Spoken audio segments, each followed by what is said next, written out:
All right, so today, yeah, we are going to chat a bit about textiles and the sustainability in the fashion and the whole supply chain. So thank you everyone for joining. I just want to see if Wanele's got our presentation. Then we can. Yes, it's coming through in a moment. It's just loading, but Okay, coming through. not a problem.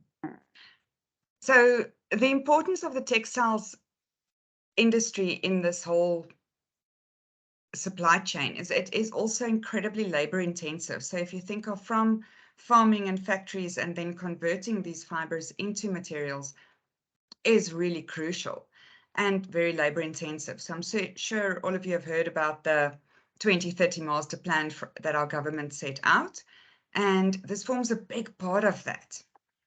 So today we'll be joined by Pretty Ndlovu. We'll introduce her in a little bit, and Dr. Nadine Sonenberg will join us a bit later as well. Just want to see, I think screen is loading. Yes, it is. It's just taking a moment, but it should pop up now. There we go. Okay, you can go to the third slide, won't you? Okay, great. All right, so here we go. So there's just some interesting quotes for you. We will share this for you as well. So we are looking at the local production of textiles today. Well, the colors are going very weird. And local versus imported. And if we export our raw goods and import made up products, what does that do to our industry or to the supply chain this side? Okay, I think you can go to the next one. There we go. Okay, so all right. So South Africa is still a major importer of garments, textiles, and footwear, roughly $4 billion. So this is not even rand. And given the duties of up to about 40% on imported fabrics and clothing, the localization of production prevents an attractive alternative to imports. And this is actually from the Invest SA conference that was held, I think, 2 years ago. So before COVID hit. And with COVID, obviously, everything just it was emphasized that we need to start producing locally. So for our big drive for this topic is for the entire fashion value chain to become localized. It is important that our textiles are produced locally as well. So very exciting. Yeah, that is a very exciting thing. So just we looked at some of the biggest production factors in South Africa. The first one is cotton. So cotton production, I don't know who of you knew this, still several areas of cotton growth in South Africa. And however, we still import more than we export. So that is an interesting equation. And from there, the cotton production in South Africa is an important agricultural sector as well, with about 150 commercial farmers and 1,300 developing farmers who farm roughly 5,000 hectares. So this is a very nice way to, again, to increase employment and to assist the developing farmers to also get a very high quality product out there. I'm sure you all have seen some of our big retailers have the proudly South African label in their garments, and this is where this comes from. Okay, the next one. And then wool production. We are still at the top in the world on wool production and very, very high quality. But we are again the 7th largest importer of wool in the world. Okay, granted, some of it is from Lesotho, and I think that is a very good relationship to cultivate. But if you look at it globally, we are still the biggest producer of mohair and some of the other high-end wool products in the world. So I think this is really something to look at. And with that, a bit controversial, but the same goes for the leather industry. So we export raw product and import made-up goods. So I think there's quite a big gap. Then I'll hand over to Wanele for some of the recycled materials. All right. So mine is a little bit of a write-up. So landfills, firstly, just looking at my quote, the fundamental impediments to recycling in South Africa are insufficient equipment and technology and a lack of recycling material due to hazardous disposal methods and a lack of consumer awareness. So I will just speak on this briefly. Landfills are a globally accepted method of waste control and disposal as they minimize pollution and preserve the health and safety of citizens through waste containment. As it stands, South Africa has more than 8,000 landfill sites that hold municipal waste. However, many land sites in South Africa are on the brink of maximum capacity. The latest known statistics of 2017 on waste management reported that the country generated more than 2 million tons of plastic, with only 15% of this plastic being recovered and recycled. And within the context of the fashion industry, the need for effective apparel waste management is motivated by the decreasing availability of landfill space and also the dwindling of natural resources. And while local apparel manufacturers are no strangers to the concept of sustainability and often have a fairly positive attitude towards it before the consideration of economic feasibility, the country has had to rely on niche businesses to see true growth towards textile development with recycled materials. I did some research and found that we have about 20 companies that are making a real difference. And these are all very niche companies who are making garments or fabrics from recycled rPET. And one of these companies, Canvex, is basically making 4 fabrics from recycled rPET, which is basically a plastic in a form of polyester. And the other good thing about this company is that they're also weaving, designing, and printing all of these textiles locally. So not only are they now converting waste into textiles, they are also kind of utilizing our industry in terms of manufacturing, printing, and making sure to use any energy efficient methods. And unfortunately, this isn't something that we're seeing a lot in our bigger retailers. And given that South Africa is quite a retail-driven industry, we also have some sort of expectations from our big retailers. And one of the main ones who are making strides towards sustainable production is Woolworths South Africa, as they are now distributing reusable and recyclable shopping bags manufactured locally from recycled plastic bottles. I think we are familiar with these. And while this has not transcended into the manufacturing of their fashion products, it is, however, a starting point. This shows that businesses manufacturing textiles from recycled materials in South Africa do exist. However, there still remains quite a large gap. But obviously, this is applaudable because given our standing compared to global industries in terms of recycling, we are quite behind. So there is room for improvement.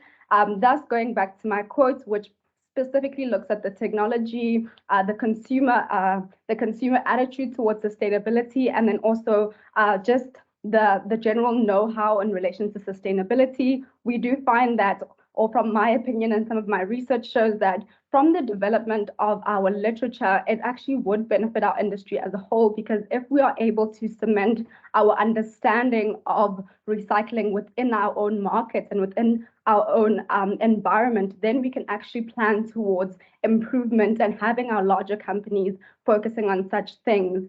And so I think if we focus on our literature, technology will develop, our consumer will be more informed. And therefore, in conclusion, I believe that as fashion academics, we should strive more so to be writers than just fashion designers, because we do have quite a saturated designer market, but we also need to be designers who write.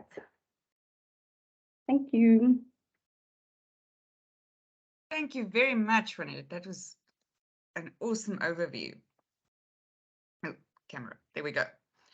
All right, so now, Pretty, can you, I don't want to read through that, but in your own words, rather introduce yourself and what it is you do and what you are passionate about. Absolutely. Thank you very much, Mariette, and Wanele, thank you so much for the awesome overview. I feel so blessed to have found everyone in this room because I remember 2 years ago when I had the idea of starting Slow Textiles, there was a lot of frustration. I had a lot of frustration as to what was happening in the industry and how there was so little information pertaining to the South African textile industry. So everything that Wanele was giving an overview about is like an answer to my prayers. So thank you so much for this evening. I'm so excited to meet everyone. Just to introduce myself, my name is Pretty Tulufelo Ndlovu. I am the founder of Slow Textile South Africa, which is a textile recycling company and also a textile manufacturer, so textile innovator.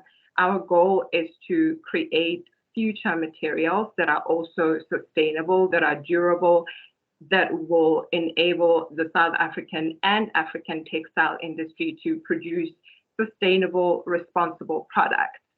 So we still have a long way to go, given that we just from hearing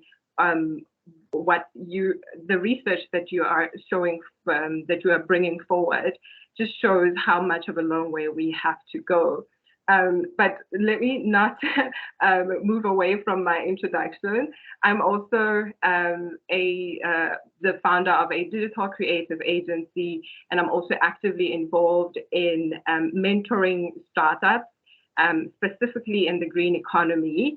I have been in the ICT industry for about 12 years.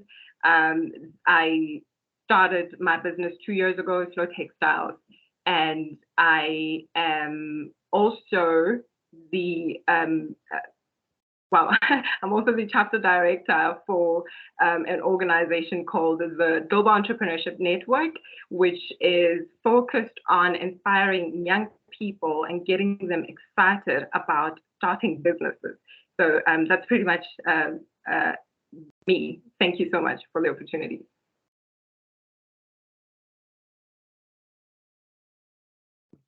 Muted.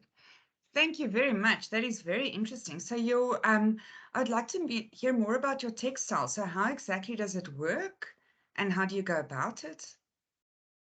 I'll give you a bit of history as to how I went into it, how I got into the industry to begin with. I got involved with an organization called the Princess Project about 13 years ago. And the Princess Project facilitates donations for young girls who are in matric, who need dresses for their matric ball night. So when I saw the Princess Project, I saw it as an organization that I would love to be involved with because I went to a school in the township and was surrounded by a lot of girls who wanted to have the opportunity to go to their matric ball, but they couldn't. So as soon as I found the Princess Project, they are based in Cape Town, but they also have branches all around South Africa. I contacted them and I asked them if I could be their Pretoria branch. And since then, I've been facilitating this whole exchange of dresses. So people would donate dresses they didn't use anymore because a formal dress is like a once-off thing that you wear and you never use it again. So people would donate dresses to the Princess Project, and I would assist schools that were in need of dresses with outfits for their matric ball night. So over those years, I collected these dresses, and then people started bringing clothes they didn't wear anymore. I took those to other NPOs who were assisting girls. So I thought, okay, these are everyday clothes that girls can wear, and we formed a partnership. So I would give them the everyday clothes that were still wearable. And even after that, I got left with clothes that nobody could use at all.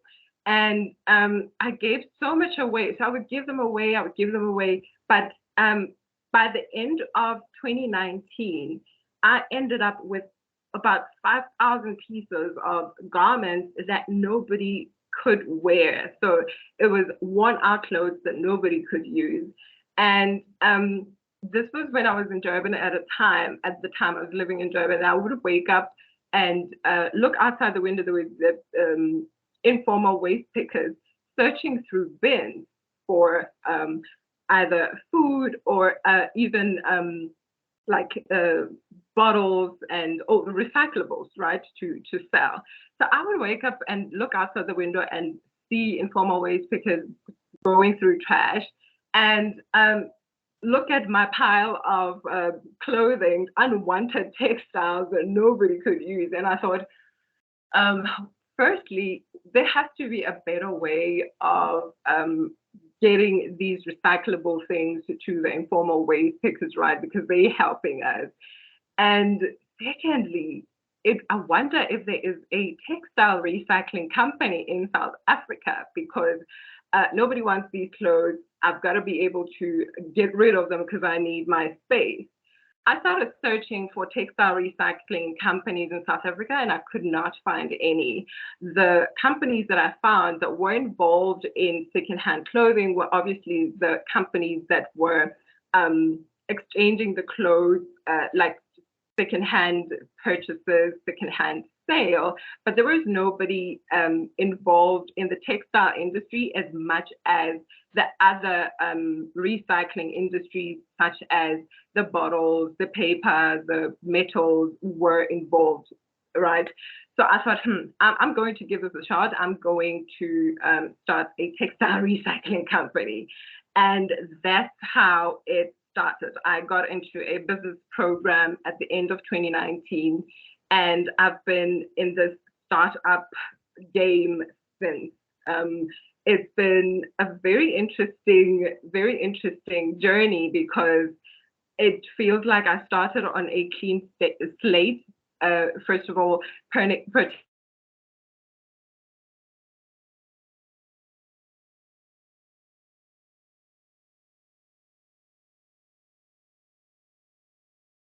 Oh, Pretty, I think we lost you there for a second.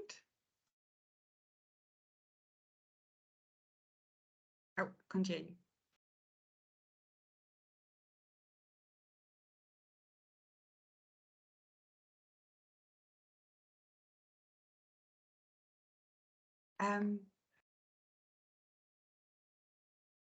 Oh dear.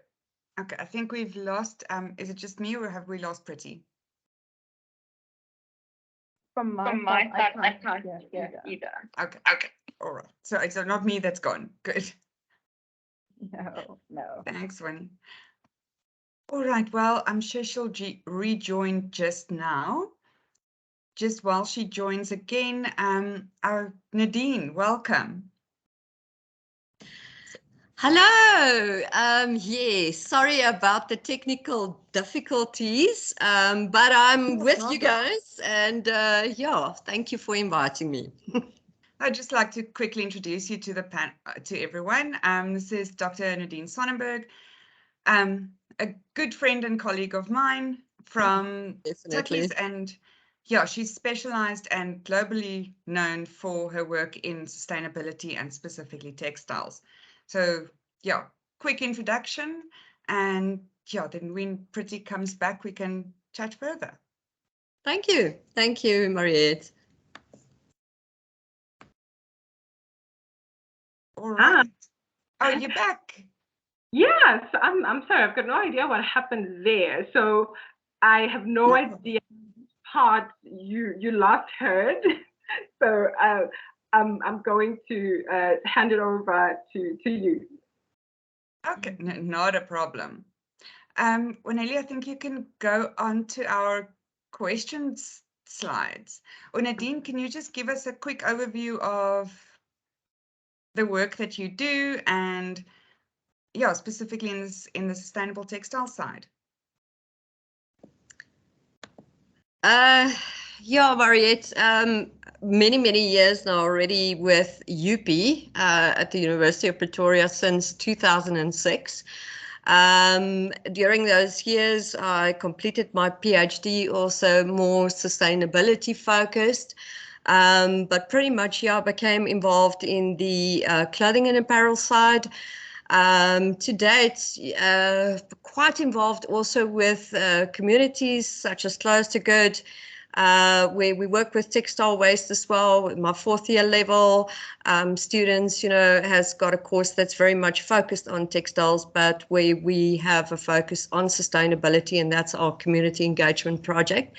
Apart from that, I've got currently 4 doctoral students, all working sustainability driven. Quite a few master's degree students that I've had also. Well, pretty much all my postgraduate students has worked on sustainable textiles and clothing. So we've got a few interesting projects that we're working on currently, and yeah, there's quite a bit I can say. But I don't know how long introduction you would like here, Mariette. The thing is, I'm very passionate about the circular economy, sustainability in clothing and textiles. We publish quite a bit on that. And yeah, I mean, that's my passion. So I can share a lot more, but I wouldn't want to take away all the time from the rest of the discussion. Thanks. No problem. Thank you. So we've got a few questions, especially for the two of you. So our first one, the question posed is local textile production the missing link in a sustainable fashion supply chain? So Nadine, here, you missed a bit of at the beginning. Let me just catch you up. The idea is if we look at the whole supply chain with the 2030 master plan for the growth of the local manufacturing industry in South Africa, should we focus more on local textile production, so versus importing, or yeah, what is your take on that? Okay, so I really honestly think there's obviously much scope, to expand the South African textile industry. For years, it's a known fact that we've had really a lot of imports into our country, which was not necessarily good from a sustainability point of view. If you look at the footprint of any garment, if it's imported, immediately it starts escalating in a sense, because you've got all that transportation that also comes with importing the garment into South Africa. So from an ecological, environmental point of view, yes, imports tend to have a larger footprint and more implications, environmental implications. But I'm also thinking when we talk sustainability as a whole, my biggest issue with that is the jobs that's taken away within the local context as well. So if you look at sustainability, you also have to look at it from a social point of view. And I honestly think there is much scope within the South African industry, on the production side and manufacturing side to expand that. We've got a strong retail environment, but as you guys know, they do import a lot of the product, which is from a sustainability point of view not necessarily good, apart from the fact that we need to create more jobs in the local industry. But I don't think it's just the production side. I think there's many other aspects, and maybe we'll get to that, that we've been thinking about, is the imports also of donated clothing that finds its way to Africa, which I think is a massive problem. But simultaneously, we can also turn it into something good, right?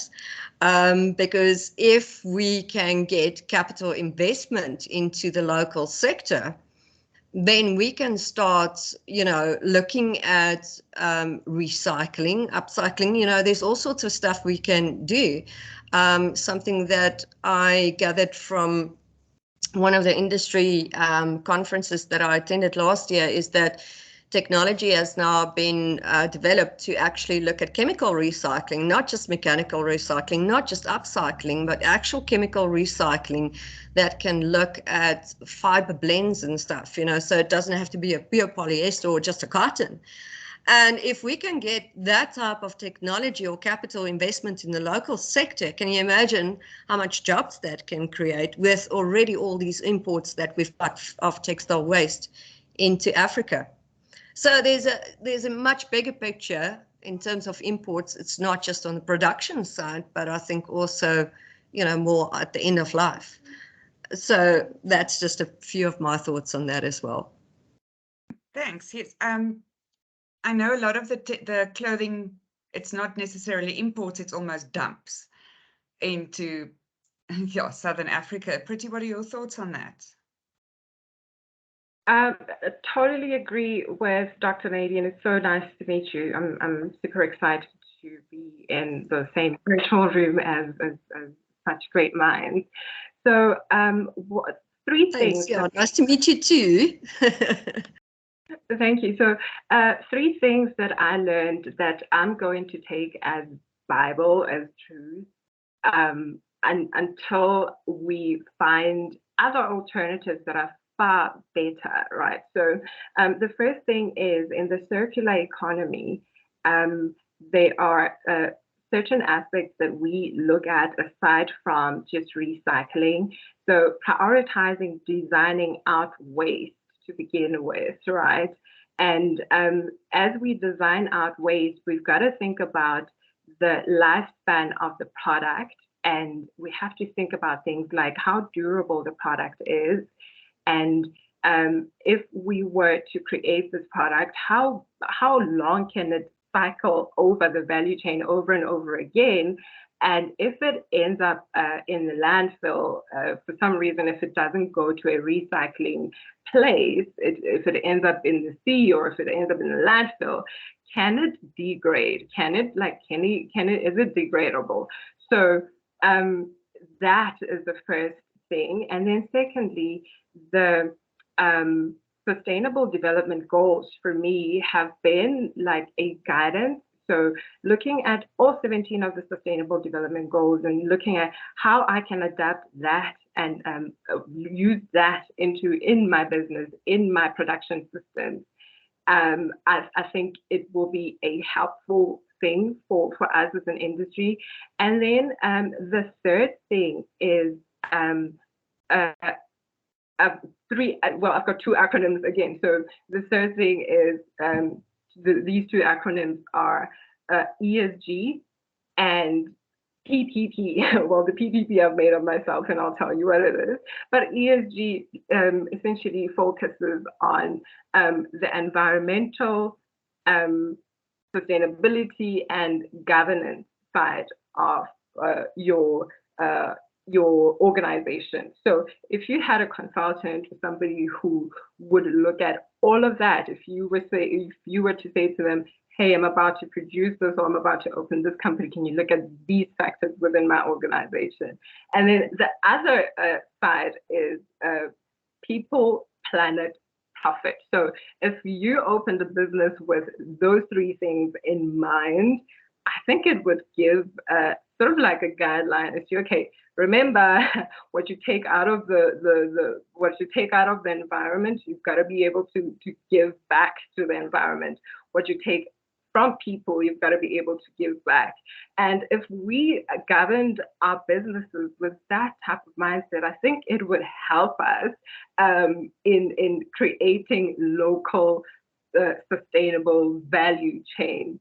So just thinking about the entire textile production value chain, thinking about how huge it is. Mariette, you've touched on this, right? So from the extraction of resources, that whole process. So from the farmer's side, and getting the raw materials from the farmer, taking the raw materials, creating them into a product, taking that product as wholesale to the actual designers and the people who create the clothing.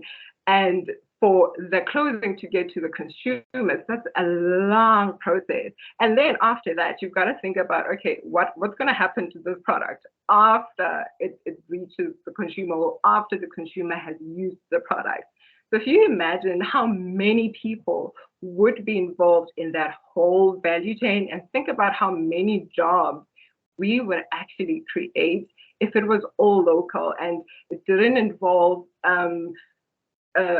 importing, and it didn't involve importing goods that aren't of much value. Imagine if we created all the value locally ourselves, how amazing that would be. And I'm not just speaking from a blind faith or blind dream or idealistic type of view. I'm thinking there are so many efforts that we've, the South African, as South Africa as a brand, like Brand South Africa, proudly South African. These are the messages they've been trying to drive for a very long time. And if we took that seriously, if we drew a picture and went down as an industry, as researchers, as entrepreneurs, as academics, as policymakers, and if we sat together and went, right, okay, we know this is a big, ugly monster, but if we broke it down piece by piece, what would it look like creating a sustainable fashion supply chain? What would it look like? So I think local production definitely is the missing link, and there are underexplored areas there that we should be looking at. And I look forward to assisting the textile value chain do that. Thank you. Thank you very much. I've got another question, but I'll leave that for the end. I think the next one. So you both spoke to this a little bit as well, but can our local textile production compete with the low cost of the imported products? And I think this one speaks to a little bit about what both of you said. So people go for low cost imported products because of fashionability and accessibility of the products. But if they were aware of this whole chain, would this change? So the cost would be offset against you buy one coat and it can last you 10 years versus you buy a new one every year, and the cost over that time. So I'd like, both of your opinions on that one. Yeah, absolutely. So I'll take that very quickly before you jump in, Dr. Nadine. So without ignoring the fact that the majority of South African consumers are not buying clothes for the fashion of it, but for the fact that they need clothes on their backs.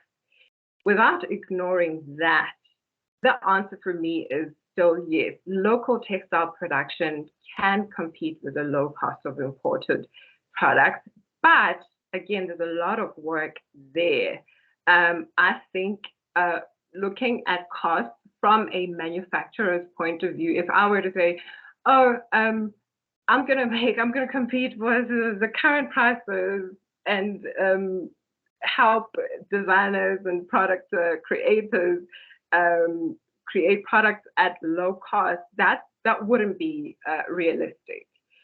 But if we looked at it from perspectives of what we can all do as stakeholders is in this entire value chain, like controlling policies that control the imports and exports of goods, I think those policies would help.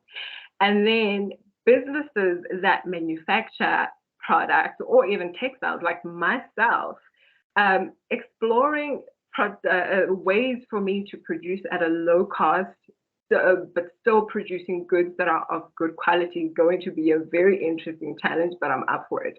So exploring things like partnership with people that I would otherwise regard as competitors, right? Like other producers of textiles. There are people who already have like the equipment that I would have otherwise bought, and people that have the staff that I would have otherwise so many operating costs that I would have replicated that go into the production of the materials that do affect the cost of the actual end good, the actual end product. I think if we all sat down again as an industry and explored collaborations and we looked at what that really looks like and did away with a competitive mindset. I think at the moment, businesses have this competitive thing. Oh, I want to be the first to do this. Oh, I want to be the most. I want to be the. So if we collaborated and looked at how we can join resources, because that speaks to being sustainable, right? Because sustainability speaks to how we can use what we have, do with what we have. We could get somewhere. I definitely think so. So thank you. That is a very nice comment there from your side. Thank you, Pretty. I'll give Nadine a chance. Yeah, obviously, I mean, you know, I can only speak from an academic point of view, yeah. Not being in the industry, although speaking, well, having a lot of, how can I say, discussions with people in industry. And one of the things that I've always been convinced, and I always write as a conclusion or, you know, or recommendations in my articles would be that there needs to be more policy intervention to, how can I say, stimulate local growth in manufacturing, but also to, how can I say, support our local designers, support our local manufacturers. I really honestly think there should be more intervention on that side, government intervention, you know, to assist. I think another thing, just commenting on the whole thing of competitiveness in the industry, there's a lot of talk about, you know, having more transparency in the value chain, you know, to, you know, how can I say, share best practices to a certain extent that I think would help. But obviously, there's always a thing about keeping a competitive edge, which is always the difficult. It's like this two-edged sword that you have to work with, you know. On the one side, sharing with others in the value chain what your best practices are, but yet keeping it to yourself, you know, and not wanting to share it with the competitors, you know. But certainly there, this is where, you know, a discussion comes in where you would have almost third-party forums which can gather data to a certain extent and share that also. So I think there is scope for having, could I say, other platforms where people in the industry, in the value chain, share their best practices without giving away the, how can I say, the nitty-gritty of their businesses, you know, to a certain extent, if I could say that. Another thing that I've also noticed that's been happening quite a bit more on the international side to a certain extent is that there's now new types of things coming through in the value chain as well, amongst other people that act as consultants for the larger brands on, you know, I've got a brand and I've spent quite a bit of money to establish that brand. Now I want to be sustainable, right? I want to source better materials. I want to, how can I say, I just want to, you know, put forth a product out there in the market that's just more sustainable. Now you've got these consultants that say, okay, let's say you've got a luxury brand. I know you've got a luxury brand. Let me help you to a certain extent to source the right products, not compromise on the quality, still keep that luxury brand, but give you the raw materials to assist you to be able to put a product there that's actually better for the environment, for society as a whole, you know, and for the environment. So I've seen that coming through also. Companies that, or let's say consultants, that's really specializing in that, you know, assisting already established brands to keep their brand as it is, but just to source better materials and put it out in the market at the right cost. I think that there are a lot of scope, you know, business opportunities out there, and in that regard. So that's just a few thoughts. I think transparency is always going to be a bit of a problem in the supply chain. But obviously there is a need, you know, to share some best practices, and maybe that can happen through platforms that's created, you know, where different stakeholders come together. So in short, in sum, I would say, you know, more intervention, more assistance from government, you know, policy intervention there to help our local supply chain to grow that, which to a certain extent is already there, but I think more can be done about that. Secondly, you know, to look at other business opportunities of consultants helping or creating that type of environment where they can assist brands, and then also kind of creating platforms where people, you know, that are already in the supply chain, that are focused, can perhaps share best practices without giving away their trade secrets. So, yeah. Thank you. Yes, Vanele. I just want to ask a question quickly, just in relation to our current topic. But obviously, without ignoring our triple bottom line of sustainability, which is our environmental, economic, and social, do you think that the minimum wage in South Africa is partly is what is affecting our cost in terms of production and getting things to our consumer? And besides the minimum wage in our country, do you think there are other things that are actually contributing to our high cost products in the local market, and therefore having consumers choosing imported lower cost garments, preferably just from the cost perspective? Because as Pretty said, you do find that a lot of our consumers in this country are buying clothes to have clothes on their back, more so than it is that they're buying clothes to be fashionable. So just a take on that. It was partly my honest topic, so I want to hear a bit more on it. Okay, thanks for that question. That's a very good question, Wanele. My view on it is that yes. So I'm going to tell you something very funny about the circular economy. I've been studying the circular economy for 2.5 years, so almost 3 years now. And at an MBA level, so like circular economy applied into the textile industry. So so what's funny about it is that the circular economy, I think of the circular economy as a circle, and sustainable development goals. So like the sustainable development goal logo is also circular.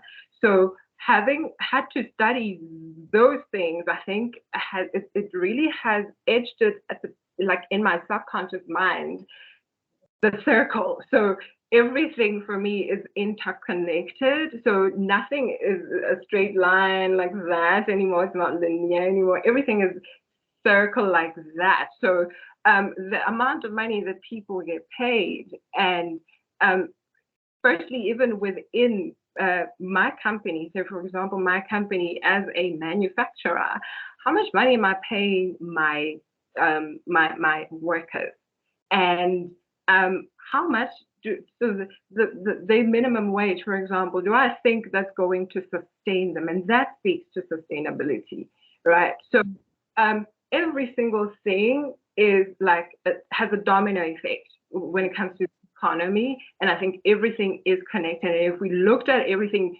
together as industry experts who sit in a room, and not just as echo chambers, right? We have to sit in these rooms and go out with at least 1 or 2 or 3 actions and come back again and review them. And I believe the reason everything has been so stressful and so frustrating for so many years is because we've been operating as separate entities, as stakeholders in this entire value chain.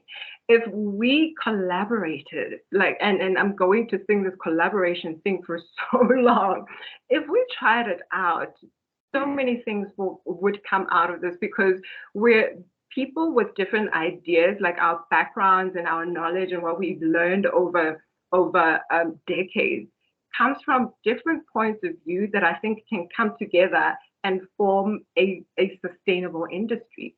Those are my thoughts. Thank you. Thank you. got another question, but I'm going to leave that for the debate at the end as well. I think, Wanele, the last question we've got for you. Is there enough of the local textile producers to drive localization of this industry? Or is it just too small at the moment to actually start driving this properly? Nadine, would you like to comment? Mariette, I think we need more. I really honestly think we need more local textile producers. You know what? Just monitoring what from what is happening abroad. I think what a person needs to understand is that the textile industry is starting to become very much divided between the natural and the more synthetic, right? Your synthetic fibers. And this has impact throughout the value chain, right? I know at this point in time, most of the clothes that we find on the market is combinations of synthetic and natural fibers. If you go, you seldom get a pure cotton, 100% cotton, or 100%, let's say, synthetic nylon or polyester, or whatever the case might be. But the industry is becoming more specialized in that entire value chain when you come to the end, how each of those are dealt with. Where I think, coming back to our local industry, a while back, the wool industry had really surpluses, and there was a lot of problems in there because of what was it? This with the sheep, that they couldn't export their wool anymore. And the sadness of it was that they could not really get local producers to use up all of that. So it was really a very difficult situation. So I really honestly think the industry as a whole needs to, how can I say, step it up a little bit in understanding and to expand. I do honestly think just the short answer of this is that we need more local textile producers. That is for sure. Not only on the natural side, but also on the synthetic side, which then, if you guys know, if you can understand what I'm saying here, it's not just one straight line here that we equate textiles to being just textiles. There is no differentiation that's also coming in, in terms of the types of textiles that we have, that I think, needs to be considered. And I mean, this value chain, it's not, I mean, if you talk about textile producers, I'm thinking, okay, the fiber side, but then you've got the manufacturers, you've got the dye houses, you've got all these specialization areas in that value chain that needs to be considered, okay, in that value chain. So what we do not want when we look at the production side is, or what we want to counter is that you have the raw material, the raw, let's say you've got cotton here that's produced in South Africa, that it's exported somewhere else to have it dyed or milled and then brought back and so forth. So this is where I'm saying much more expansion has to happen within the South African context to keep it here. But it's specialization areas that's not just, in one, with relation to one fiber. There's quite a bit that needs to be understood that can bring it back here. Thanks, Nadine. Pretty, would you like to comment on this one? Yeah, absolutely. Thank you. So I do agree with the fact that we do need more producers. We do need more manufacturers. We need more people within the even like in the agri sector, right? So the people that plant the cotton, we need to empower those people. We need to go into their value chains and look at what makes up their value chains and how we can help them make it better. And if we all looked at the local textile producers, if we looked at the localization of the industry as their responsibility only, like if we said, okay, local textile producers, you figure it out, you're on your own. Again, it wouldn't be very effective. It's something that requires, again, attitude change from the consumer behavior change, if I can say, from the consumer's side too, because producers are driven by demand. If we pull strings as to convincing consumers that it is worth it to buy local, to consume local, we would have done a bit of our part. So people like the media are also part of the whole deal. So what types of messages are we driving? All the brands that are involved in the entire value chain, again, play a role. And policymakers as well, and researchers as well. So if we, again, I'm going to keep singing this collaboration thing for a very long time until we actually start doing it. We could drive the localization of the industry together, not just as a textile producer's responsibility. That is my view. Thank you. Thanks, Pritya. You make me think of something. So you're maybe a nice start for your collaboration. I like that idea.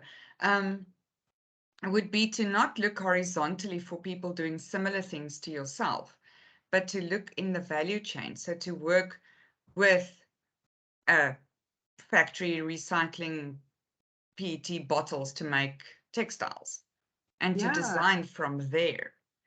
So to collaborate within the value chain and not horizontally at the point where you sit in it. So for designers to do something like that, I think is quite a nice, just an idea.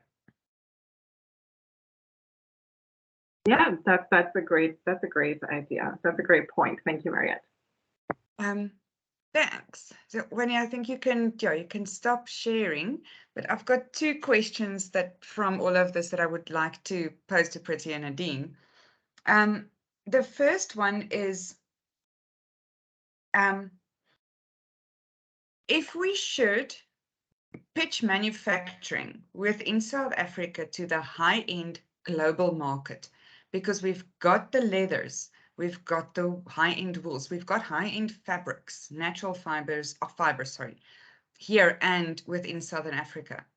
So to pitch for investment for high-end luxury brands to rather manufacture here than in China. So for example, I still love the president's story at the State of the Nation address with his German shoes that were made in Durban. So that kind of idea, I would like your thoughts on that.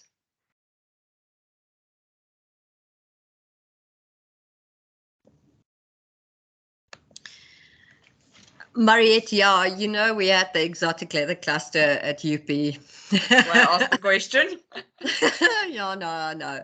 And one of the biggest reasons why that exotic leather cluster was established at UP was particularly to bring more of the value chain back to South Africa, right? Because the fact remains is although we could produce those exotic leathers, they were bought up by your luxury brands overseas, and they ended up getting the money and not our local producers. So the money that was really generated out of that exotic leather skins ended up, in overseas markets and not necessarily locally. So I think within that domain, there is really much to be said about it, right? But now you have other things, I mean, the market is evolving so fast. And if we think of, that's the exotic leather cluster, but I think there's much to be said also with the South African other, chains. Let's say our wool is really of a high grade, and so it can be pitched to a higher end market, it could definitely be done. So I don't think, but the problem is, our South Africans don't know these things. They don't necessarily know these things. There's other things that's now starting to develop also in the market. We take cotton. Cotton is also a big fiber, in South Africa. But now what's happening overseas is that we've got the regenerative agricultural sector, where you've got certification of cotton and so forth. And there's fairly large organizations that's governing the smaller farmers to ensure that their cotton is organic. There's also the Better Cotton Initiative and things like that. But the sad thing that I always see, if we go into Woolies, and I always say this, I know what the Better Cotton Initiative, you might know what it is. But if you go into Woolies that really supports the Better Cotton Initiative and trying to punt that, and whatever the case might be, the sad thing about it is if you look at their sales, what is on sale? It's the BCI cottons, right? Because our South Africans do not understand what that is all about. All they see is just a t-shirt there that costs more, and they don't really understand the value chain that goes behind it, the effort that goes into all of these things and why it would cost more. This is why also the designs of them are usually quite basic and plain because it's meant to last you long. It is not a fashion product. Correct. I mean, we had a focus group at one stage now some time back with consumers that we actually asked them, not even if we wanted to go one step up. We wanted to understand from them, what do they know about natural dyes? Because I had a PhD student that was kind of working on developing natural dyes out of food waste, right? And the thing is, we wanted to know, I mean, it's all good and well. You develop this very novel dye, okay, that's natural, it's out of food waste, all these things. Put it out in the market, but it doesn't sell because it's quite expensive to produce. The extraction methods is quite that. So we wanted to know, even before we commence on this whole journey, what do consumers actually know about that, and if it's going to be a viable product at the end of the day? It doesn't help. You've got all these novel ideas, developing these nice technologies, all these things, but at the end of the day, it doesn't sell. And sadly, I mean, the conclusion we drew from these focus groups is that our consumers don't necessarily understand price is for South African consumers still a hectic thing. You're not going to pay, so much more for a product that is, because actually at the end of the day, you just have so much money. I mean, even me, I'm just, I work for University of Pretoria. I mustn't say much here, but my salary ain't that wonderful. That goes for all academics. Yeah, even if I support Better Cotton, and I want to support it, I can't always afford it. Let's just face it, I can't always afford it. And this is where things needs to come in, where I pointed out earlier. We need, if we're going to fight this battle, if we're really going to fight this battle and we're going to win it to bring in a circular economy, there needs to be more government legislation. There needs to be more policy intervention.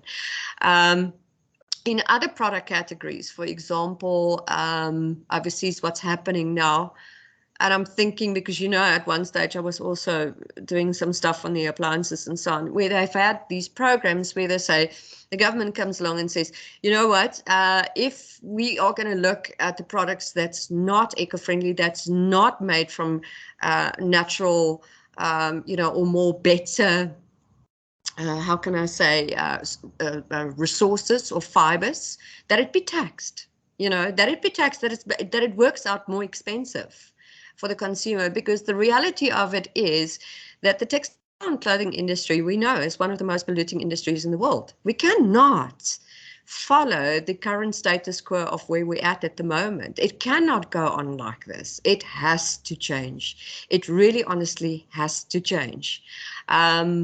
If we are producing denims, we cannot use this thousands of liters of water. That's equivalent to, how much our drinking water for I don't know how many years, kind of thing. So that really honestly has to change.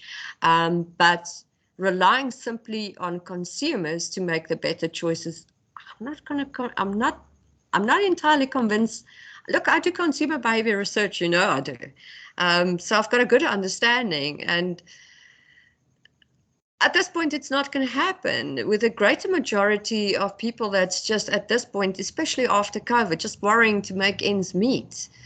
What, for us to say that they need to buy, more eco-friendly products, more sustainable products, that's going to cost them more. It's a little bit unrealistic asking that at the end of the day. So we need to just be a little bit more clever in that, and really start thinking more with interventions. And I'm not only, the question was just now about wages. A big thing in the clothing and textile industry for many, many years that was disregarded is how is factory workers treated? We know the Rana Plaza, what happened there. That changed a lot, right? But there's a lot more human rights that's coming in here, not only in the factories, but if we think of China and all these other countries where cotton is produced and child labor and how things are done there. I mean, I listened to a session on Anti-Slavery International organization that's looking at anti-slavery and what they're doing with cotton production and how people are treated, and kids are forced labor. This is not acceptable. So things there need to change. Even if we think of just the implications of COVID. There was a situation with COVID where manufacturers from India came along and they voiced their opinions, because, I mean, these guys were looking after factories with 200, 300 workers, right? And what happened is, because they did not have formal contracts, and this happens often, in India, that they didn't have formal contracts with the more prominent brands, that brands, when COVID hit, cancelled their contracts. The Indian factories had already put the capital investment there to buy the raw materials and everything, and sat with the products. They couldn't, how can I say, they couldn't pay their workers and were outright almost bankrupt. These are the type of things that I think especially larger brands needs to be held more accountable for. There's the other thing also, what larger brands tend to do is they subcontract, they use a third party, and which is above board, but then that third party goes and uses or sources from, further back in the supply chain that doesn't do things right. So I think there's a lot of things. There needs to be more clarity, more transparency in terms of these type of things. And then with that, more activism, in the supply chain to sensitize consumers.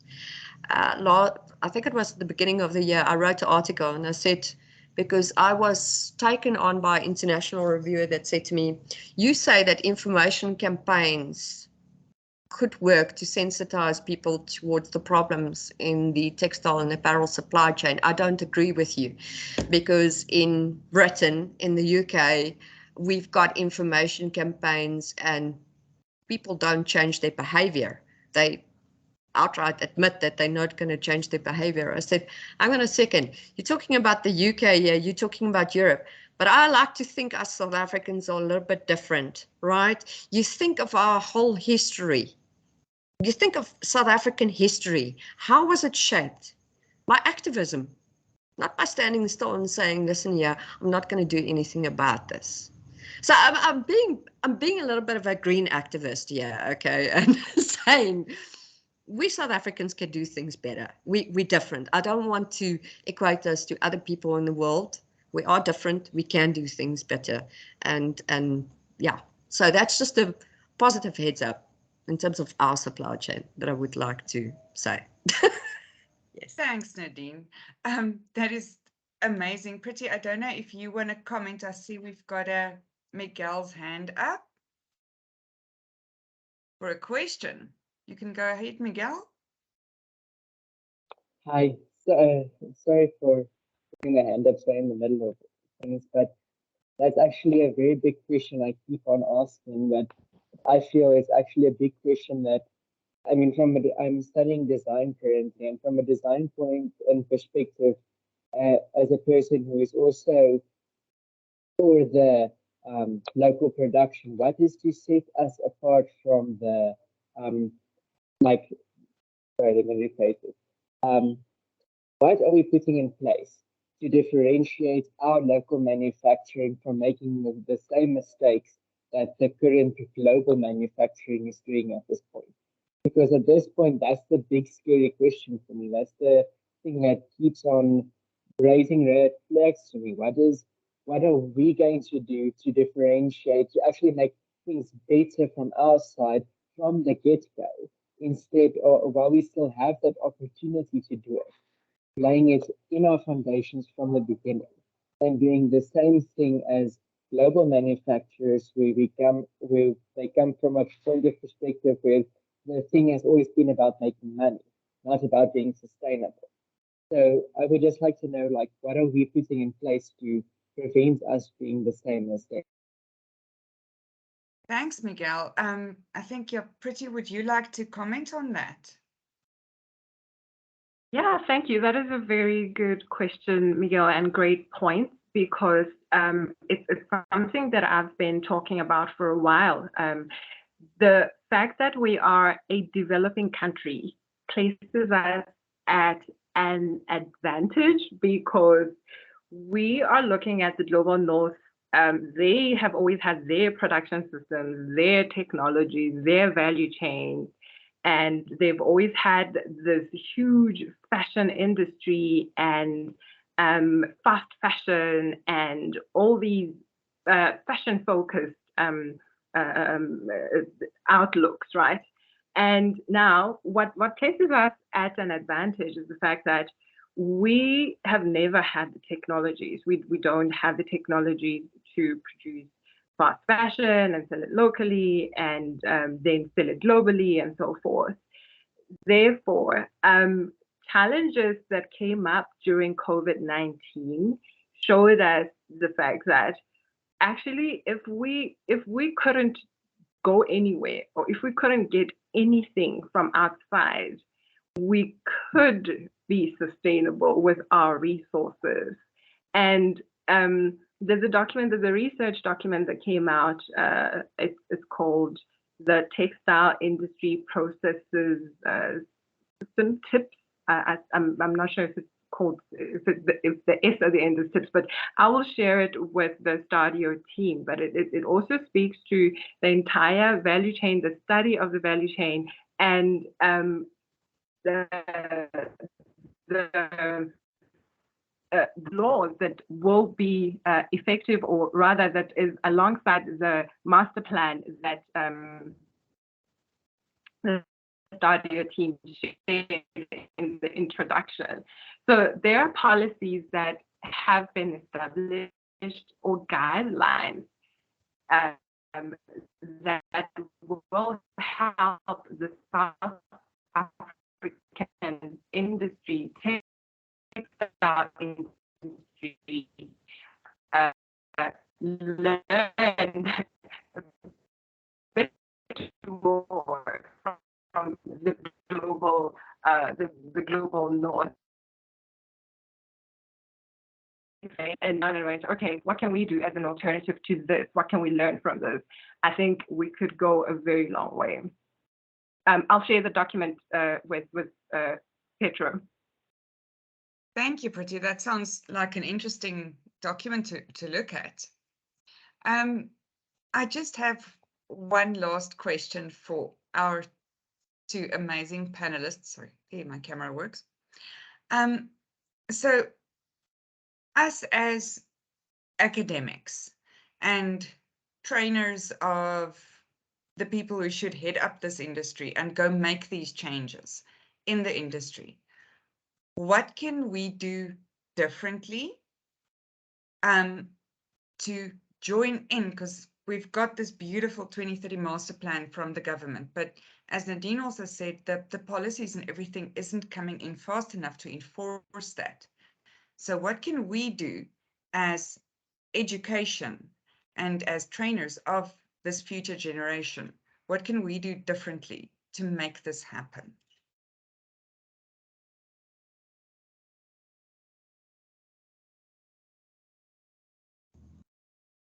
Who would like to comment? Mariette, that's a very encompassing question, Yarat. You know that there's a lot that can be said here. Okay, obviously, Thoughts on it? I do think what we are currently doing is part of the, part of the course here of doing it, of sensitizing our students, more towards all of the different facets that's within that supply chain. It's a broad topic, and there's so much. But I think sharing with our students on a constant basis, having these debates, talking about it, not just from a textbook point of view, because the one thing I can tell you that I have hectic issues with is simply just teaching from a textbook. This is not on. Getting our students involved with different stakeholders in the industry, exposing them to that, I think is very important, so that they can at ground level experience, some of these things is very, very important. Collaboration, is always a thing, but with that also, where we as academics need to start moving faster towards is transdisciplinary. One of my colleagues has just come back from Norway, and what's very interesting how they work there is you do not have, let's say you've got a research or a team. That team does not consist just out of people that's just focused on the clothing industry. You would have somebody that's engineering. You would have somebody that's a textile scientist. You would have somebody that's a retail specialist. And that's the team, and they work on a topic that makes sense to them. And so everybody in that team brings a different discipline to the table. So it's not just, you and me working together because we focused on the retail. No, it needs to be more transdisciplinary. And with that, because if you have a team of people working together like that, they bring different expertise. And in our value chain, you actually need quite a bit of, I just came out of a situation where I was the leader of that team, but I kind of had to, how can I say, I'm a bit of a control freak sometimes, when it comes to seeing that the researchers, and I had to let go because I didn't have the knowledge in all of those domains. I didn't have the chemistry knowledge, and I had to hand it over to one of my colleagues to trust in them that they would bring the chemistry knowledge to the table in extracting. I'm talking now about the natural dyes, extracting from the food waste the actual chemicals that's needed. I could work on the other planes and I could keep the team together, but I don't have the chemistry knowledge to do that. But that's when you start working together like that you really come to novel solutions. And so I think the future of our students is not going to be that they work in silos, but that they rather work with people in different parts and different disciplines to come to new solutions, because new solutions is what we need. Novel ideas, new things. This is what we need, and that they understand it from an industry point of view, from a practical point of view, not necessarily from the textbooks. Hey, listen, I'm all for the textbooks, but that cannot be all we teach. That cannot be all we teach. Yeah. The textbooks have to be there as a baseline, but the rest needs to be about life. Yeah. Absolutely. Pretty, yes. Yeah, so just to add to what Dr. Nadine is saying, I had a very hard time in school learning from just watching the blackboard. So I only started learning when I got my hands into what I was doing. So I'm a practical learner. And so for me, I think what will drive this whole thing towards what will fast track sustainability awareness or sustainability action is, number one, being open to experimenting. So all these concepts, although if we look at sustainability as a whole, it's not a new concept. Being sustainable is not a new concept, especially for developing countries. We've always had to do with as little resources as possible and make them last for as long as possible, right? The textbooks about the circular economy are just formalizing the idea, and the textbooks about the circular economy will make us, will help us monetize the idea of sustainability, like creating wealth out of waste. So all those ideas, these things are things that we've always done, right? So like the informal waste pickers who've always collected trash to resell the trash. If we helped them, if we educated them, and if we, for me, I think what places me at a very interesting position is that I work with entrepreneurs. So I mentor entrepreneurs. I help businesses start from ideation all the way to launch. And I'm also now in the process of opening the factory. So there's a whole lot of learning happening. And I'm just like, let's learn. Let's be open to experimenting, because we're all nervous that, okay, we're going to waste money. We're going to be wrong. We're going to, so all these things, we will never know unless we try. Also because the data is missing, right? We've always had data from the global north, and South Africa has never had, or even Africa has never had their own data. It's been so difficult. The only way to produce the data is if we try. So totally agree, and I'm extending on what Dr. Nadine has touched on. We totally should, collaborate as industries. We need to collaborate with academia and create this experimental playing field that is open to. We need to be okay with the fact that it could fail. And we need to be okay with trying again, over and over again, until we perfect it all. So yeah, that's my view. Thank you.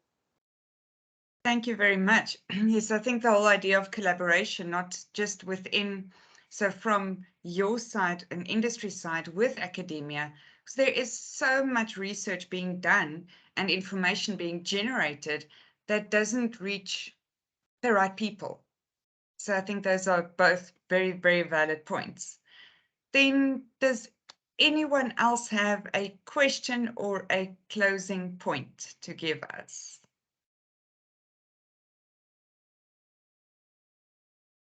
Yes, Miguel. Hi, sorry, I have one more question. So coming again to that point of information not getting to the right people and being not misinformed but malinformed, having a lack of information. What can with that I want to know from a person who is studying design, what can I do as a designer? Like, I think that's a question that a lot of people who are studying design are asking is, I know what all these big designers have already started doing, but what can I, as a startup designer who doesn't have a lot of money, who is only starting up, what can I do from the get-go to make sure my business is up and running as sustainable as possible? What can I do to contribute to this? How can I get in touch with the right people to accomplish this? I'll take that. Thanks, Miguel. That's another great question. So in order for us to get this right, in order for us to have products that last for as long as possible and eventually are biodegradable or won't be harmful to the environment or the health of the consumers, the reality is everything starts from design. So you, Miguel, are a very important aspect of sustainability. So when you design and you think, how can I design sustainably, and where can I learn all these things, or how can I design for circularity? the first time I learned about the circular economy, it was during COVID-19 in 2019, and I attended a Harvard Circular Economy Symposium. That was the very first time we explored the concept of the circular economy. So if you look at it, maybe do a little bit of research as to and in South Africa now, there are programs and organizations that are bringing the circular economy out within the South African context. But I think it would be worth exploring the global circular economy and then coming back locally and looking at the local circular economy, right? So the organizations like Green Cape have different types of programs that promote the green economy. From they host design challenges. They have lately I saw something about renewable energy. So in the textile industry, I can share global resources that we can come back and adapt to South African resources. And as I find South African and African resources that you can learn from, that are free, by the way, I'm happy to share with the Stadio team. Thank you so much for that, Pretty.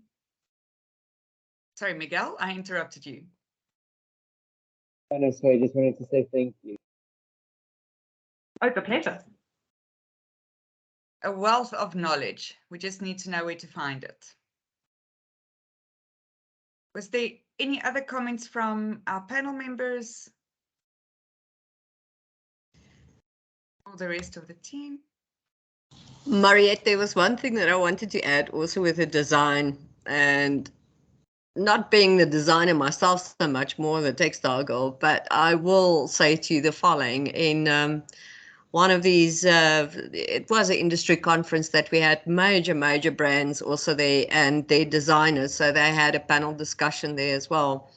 And one of the major things that they said is that you really honestly have to design with the end in mind, with the garment's end in mind. So if you choose a particular fiber, if you choose a particular fabric, what happens to it at the end of the life? Does it go into landfill? What happens to it when it ends up in landfill? Can it be recycled? Can it be upcycled? What can be done with it? So the biggest thinkers in terms of design at this point, if you want that circular economy, you have to think, if this garment gets to the end of its life, what happens then? Also, a thing that a lot of designers tend to miss out on is that one of the biggest implications of garments is not so much, well, there is a lot during the production and so forth, but the use phase is often ignored. How do consumers use it? And if you're designing something, how much, if you think of a care label, just thinking of the labels, how often does that garment need to be washed? At what temperatures? What detergents needs to be used? Those are things that also needs to be considered as well. So use phase, use immense. So you as a designer in choosing certain fabrics can make a difference even in that phase. It's not without, it's within your capability to make those decisions to help consumers subconsciously, consciously to, how can I say, make better choice, how can I say, extend the lifespan of the product and ensure that it doesn't have detrimental effects on the environment. But the one thing that they said is to design with the end in mind. What happens to it when it can no longer be used? What happens to it afterwards? So, yeah. That's a very nice tagline to use, actually. Thanks, Nadine. Wow. I think I've got a lot to think about. Does anyone else have any comments? Pretty, yes, please. I totally agree with you, Dr. Nadine. Absolutely, design with the end in mind, because there is no away. So when you throw things away, there is no away. Where do they actually go? We have to think about that. And for me, I think the takeaway is where we are right now as a developing country. We are at such a unique position that there's so many opportunities, endless unexplored opportunities, and we just need to be creative and open to learning and open to failure, if there is such a thing called failure. That is my point, really. So tons of opportunities to be explored in terms of sustainable textiles, producing responsibly, designing responsibly. So many different career and business opportunities there. So let's do more research as to how we can create value for each other as we produce and consume. Thank you. Thank you. Wanele, I see your hand is up. Yes, we've spoken like quite extensively about the bigger picture, but I am a textiles lecturer. And I think just from my perspective, I would like to understand from both Dr. Nadine and Priti what they believe is a foundation or an introductory phase to academic textiles, and what you believe from an industry and an academic perspective or postgraduate perspective. What do you think students should come to that point understanding? So with undergraduates and our first years and high certificate students, to lay that foundation to produce students who have a good understanding and still want to gain a bit more understanding on the textile industry. So what would be the topics that would drive or cultivate that thought process within specific modules? Thanks, Manila. For me, sorry, Dr. Nadine. For me, it's this: who are we doing this for, and why? So, if we understand that, who are we designing these textiles for, and why are we doing it? The answers will come from that, I believe, and I would love to sit in your classes and explore all these ideas together. It would be a lot of fun exploring all these things together. Thank you. Thank you, Priti. I think that's an offer we will definitely take you up on. Yeah. So that question, I'm definitely going to answer the following to you. You need to start off with understanding your fibers. I'm sorry, there is no, how can I say, for me, the point is, if I take from my first years through and we go to fourth year level, for me to be able to share with them ideas surrounding sustainable textile offerings, we have to start with an understanding of the basics of textiles. In other words, your fibers, what makes them. And this relates to what Priti said, the end use, because you need to have that understanding of the basics of your textiles, your contents, your fiber contents, your different types of weaves and so forth, to firstly understand, make the better choices for a particular end use, and then elevating it up into making more sustainable choices. Typically for me, if I look more at the advanced years in sustainability, for me, my students need to have already a basic understanding of what is polyester. So when I start talking about polyester, its qualities, and I compare a recycled to a virgin, they need to understand what those qualities are. Because remember now, if I'm going to put it out in the market, let's say I develop or I'm thinking about taking in a recycled polyester, for argument's sake, into a particular end use. Firstly, I need to understand why I would use polyester for that particular. I'm using polyester. I know not everybody's fond of polyester, but let's use this more as an example. Let's say I want to choose polyester as a fiber for a particular end use. I need to first understand what that fiber, why would I use it for that particular end use? Then, if I make the choices of bringing a recycled polyester in there, would I have the ability to understand whether the qualities of the recycled matches up with the virgin? Right? These are big questions at the moment within the supply chain, particularly amongst your bigger brands, because previously they didn't want to use the recycled polyesters. Why? Because they thought that the qualities, the actual qualities of the recycled fibers weren't equivalent to the virgin, which is at this point in time nonsense, because we got to the point of technology of creating the recycled polyesters that matches up with the virgin. Similarly, if I talk about cotton and I talk about a regenerative, I need to understand the basics of how cotton is produced.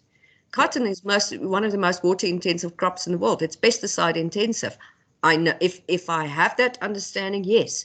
So for me to make better choices on the sustainability side, I can explain then why a regenerative would be better. And the thing is, one of these years going forward, I don't think, the regenerative cotton at this point in time is moving to a place where it's going to become cheaper than the conventional. Why? Because with traditional farming practices, the crop yields are going to go down at some point. They can't keep it up. So regenerative is going to take over. But these are basic things that you need to understand. You need to understand the basics before you can take it to sustainability, to take it next level. God, that's from me. Thank you. Thanks, Nadine. I see a hand up. I can't see who it is. Oh, that is me. Oh, yes, Lerato. Yes, is it okay if I just add just briefly, just a line or two on that? Yes, go for it. Okay, so what I know or what I experienced is, first of all, when I was a student studying, and it's more so say, a student can tend to understand the theory and hear what you're saying, but for it to be effective, what I find one of the reasons is just understanding the why as well, the implication, if I may put it that way, of why I understand in theory, okay, slow fashion is good and this, but also understanding the implication. Because I remember for me, it only because we had been doing sustainability from literally first year. It was just brought in to our modules. But during final year, as we were doing research, that's when we got into the whole situation with understanding the implication of fast fashion, let's say, or unsustainable business practices or clothing practices on the environment, on the economy, on the lives of people, on just generally on the globe on a global scale, if I should put it that way. So I think as a student, or for students, it's more so as well for them to have like a passion for, or just be interested, even if they go into the workplace, or even if with their own clothing choices or design choices. I think also getting into the whole part of what then is our current climate as well, in the global context as well as the local context, as to, okay, if I'm being sustainable or if I go into sustainability, why is it, what does it do to the environment? And I believe, sort of like for myself, this is what happened. It's just when you know the why and when you know what the problem is as a student, and you see, wow, okay, now I see why this is a problem we are facing. And if it's not dealt with, if I don't involve myself in coming up with solutions as a designer, if I'm a designer, or just moving into research, I need to bring something on the table. And that is when, for some of us moving into masters, we're like, I feel like what I can bring, since I'm not really a designer, is the knowledge I can learn, and also I can contribute. So I think it also just comes with the why. On a student perspective, that is, why is it important? What is going on? What am I seeing? What is happening in the environment? And now it goes away from just something that they learn in school or in their institution, but more so they also start to become aware of what is happening outside. They become aware of the brands they're supporting. They become aware of even what they're doing when they understand the dangers and what could be wrong with certain practices. So I think also just the understanding of why and the implication is also important from a student perspective, if I may say. So yeah. Thank you, Lerato. I think our takeaways from Hello, this evening. Lerato. Oh, yeah. Hi, doctor. Yes, she's my supervisor. Dr. Sonenberg is my master supervisor. And that is awesome. Yes, pretty. Oh. Clapping there for Dr. Nadine and Lerato. Okay. I think our big takeaways from this amazing session is that we, as educators, we need to keep on creating the awareness wherever we go, and to our students and our industry collaborations, and keep those relationships really strong, that we can start influencing where government goes with the policies and everything to bring our manufacturing home. It is important. Any closing comments from our two panelists? Don't want to take your whole evening, Shan. No, thank you for inviting us, Mariette. From my side, thank you very much for inviting me. I did enjoy. I hope, I could offer some insights. And sorry about my initial technical problems, but yeah, fortunately, I managed to sort that out. For all your input, we will definitely forgive you that one. Thank you. Thank you.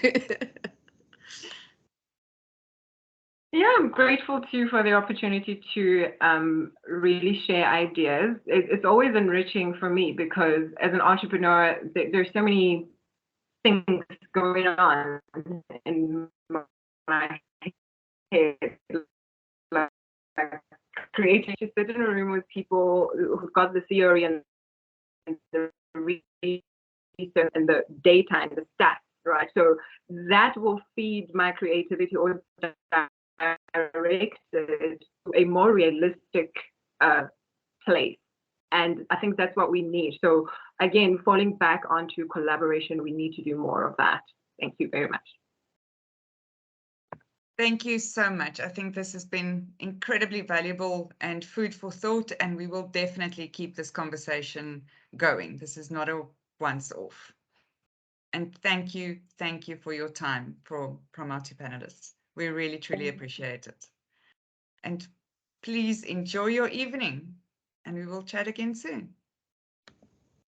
Thank you. Thank you. Thank you.